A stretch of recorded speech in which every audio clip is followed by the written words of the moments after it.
Amis du jour, chalutations. Pour les petits nouveaux, moi c'est Sekhmet et je vous souhaite la bienvenue dans mon podcast littéraire. Dans mon émission, je vais tenter 3 fois par semaine de vous donner envie de découvrir des livres de tout poil, récents et moins récents. Alors, si ça vous tente, c'est par ici la suite. Aujourd'hui, je vais vous présenter le magasin des lettres de Séoul de Baek Sung-jeon, publié aux éditions Nami. Dans ce roman, nous allons partir pour la Corée du Sud et nous allons y rencontrer la famille Woo. Composée des parents et de 2 filles, la famille a une structure plutôt classique, du moins sur le papier. L'aînée des filles, Yomin, a 33 ans et est aux abonnés absents depuis qu'elle a perdu les économies familiales en se faisant rouler dans la farine. Depuis toute petite, Yomin est brillante. Elle est la fierté de son père, elle réussit ses études, intègre la prestigieuse université de Séoul où elle excelle jusqu'à arriver au doctorat. Durant cette période, Yo-Ming arrête ses études et se lance comme professeur rémunéré dans des académies privées. Elle y rencontre un étudiant doctorant comme elle et ensemble, ils montent le projet d'ouvrir leur propre académie d'enseignement privé.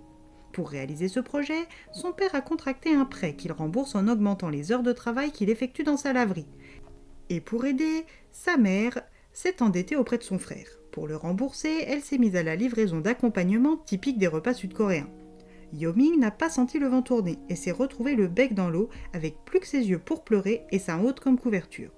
Sa chute est telle qu'elle n'ose plus rentrer et c'est à sa jeune sœur de 6 ans sa cadette, Yo-Yang, 28 ans, qu'elle écrit des lettres dans lesquelles elle se raconte un peu sans jamais trop en dire.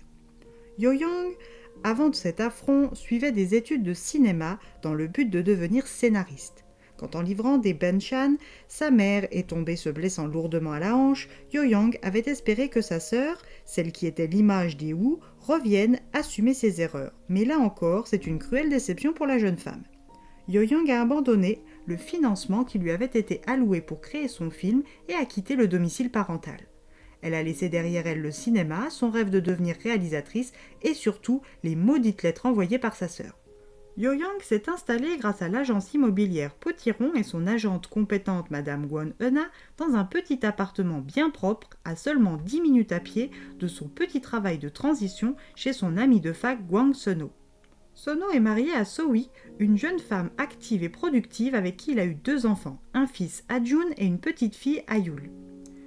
Il a pu vivre sur le salaire confortable de sa femme jusqu'à la création de son entreprise de correspondance. Gulwol, littéralement missive, se situe dans le quartier résidentiel de Yeonwi à Séoul.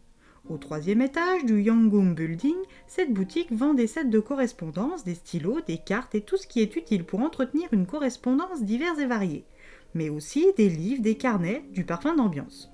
Dans un espace du magasin couleur pêche, un bureau avec un casier où des lettres attendent. Le service de correspondance de Gulwol. Ce coin est un espace unique où tout le monde peut écrire une lettre à un inconnu. Que ce soit pour libérer son cœur ou encourager et soutenir gratuitement, les clients de ce service peuvent écrire librement sur du papier à lettres mis à leur disposition. Une fois la lettre glissée dans une enveloppe sur laquelle figure une liste d'adjectifs que les clients entourent afin de se décrire au mieux, la lettre est fermée par un sticker sur lequel le client peut apposer un signe distinctif lui permettant plus tard d'entretenir une correspondance assidue sans perdre l'anonymat essentiel au concept. À chaque lettre déposée en consigne, une lettre peut être prise dans le casier. C'est comme ça que Sang Minja, un comptable qui rêve d'être écrivain, rencontre, au travers des lettres anonymes, Yonu, un lycéen. Ou que Gun Won-chol, un directeur d'école primaire veuf, entretient une correspondance avec Moon Youngum, une chanteuse. Ou que son ami, Eun-cha, va trouver du réconfort auprès de Jong Jui, une jeune femme qui s'ennuie dans sa vie d'employé des postes. C'est aussi grâce à Gulwol que Yo-Yang va rencontrer Cha Yang-wang, un auteur de webtoon à succès en mal d'inspiration, mais d'un grand réconfort discret. Travailler dans un magasin de lettres alors que l'on a quitté son chez-soi parce que l'on voulait fuir des lettres, c'est un peu particulier. Mais au fil des mois, Yo-Yang ne va pouvoir que s'en féliciter. Le conseil qu'a reçu Jui dans une lettre lui disant d'apprécier les choses au lieu de les redouter, en arrêtant d'avoir peur de la nouveauté et d'être heureuse, va s'avérer juste pour les 2 femmes. Alors si vous voulez savoir comment Gulwol a changé la vie de ses clients, mais aussi celle de ses employés et patrons, à vos livres.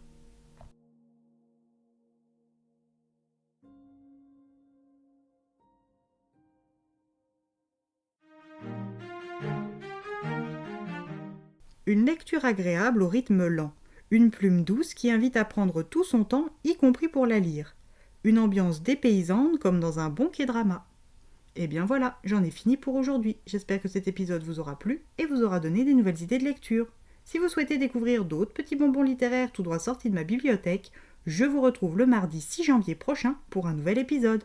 Et si d'ici là je vous manque de trop, n'hésitez pas à me rejoindre sur mon compte Instagram, @leslectures de Sekhmet. Tous les jours, il s'y passe quelque chose. Sur ce, salut les amis, et à la prochaine!